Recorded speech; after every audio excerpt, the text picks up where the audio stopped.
Well, unfortunately, there's no bipartisan support for the bill. So we had a very productive conversation in our caucus. We've been talking to people throughout the weekend, and I think myself included and members of our caucus would like to include the Republicans in what is true arbitration reform.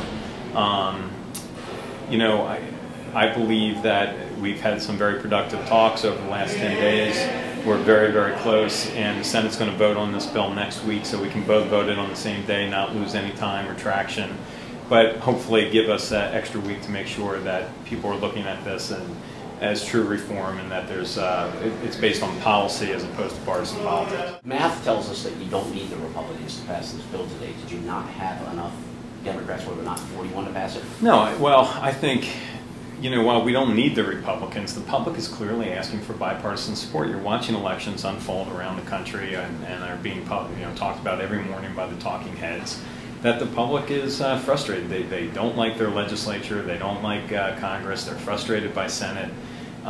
They want people to work together. So we are so close to this. We've had such productive conversations. To rush through this today, to not have bipartisan support when, quite frankly, with the Senate not meeting, it's not going to move for another week to 10 days.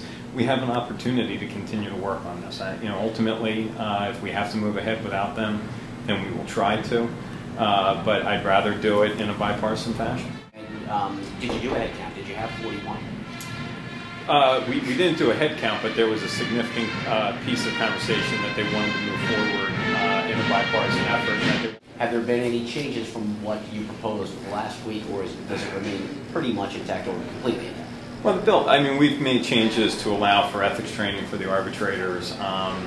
We've worked with them on, the process and shrinking the time frame, because in years past, over the course of its current system, the arbitration process drags out, which costs parties money. But those are nibbling around the edges. We are really in a position where the bill is being presented, in my opinion, where the cap law that we had passed must be included in the debate and the dialogue, that the arbitration reform measures take the current unleveling of the bargaining table in favor of the unions and level and create an uncertainty, and that, quite frankly, that it will allow for more frank conversations and discussions about arbitration reform and the deals that come to the table. Fundamentally, my problem, the front office can't answer this question, is that if a town were to enter into a 4-year contract and they offer a wage freeze in year 1, they come back with another wage freeze in year 2.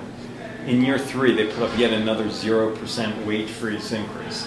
And then finally, in year 4, they offer 3%. That comes out in less than 1% over the 4 years. Under the governor's plan of a hard 2% cap, that couldn't be considered. That would be considered in violation of the hard cap. That to me, there isn't a single property taxpayer, public sector employee, municipality bargaining unit that wouldn't look at that and say, that's a pretty good deal. The governor would take that deal tomorrow if he could get in a CWA contract. The reality is that the way the governor's plan is currently presented, that it couldn't even be considered. You're taking that discretion away from the local municipalities to have that type of creative argument and discussions at the bargaining table. And I think that that's fundamentally flawed in this process.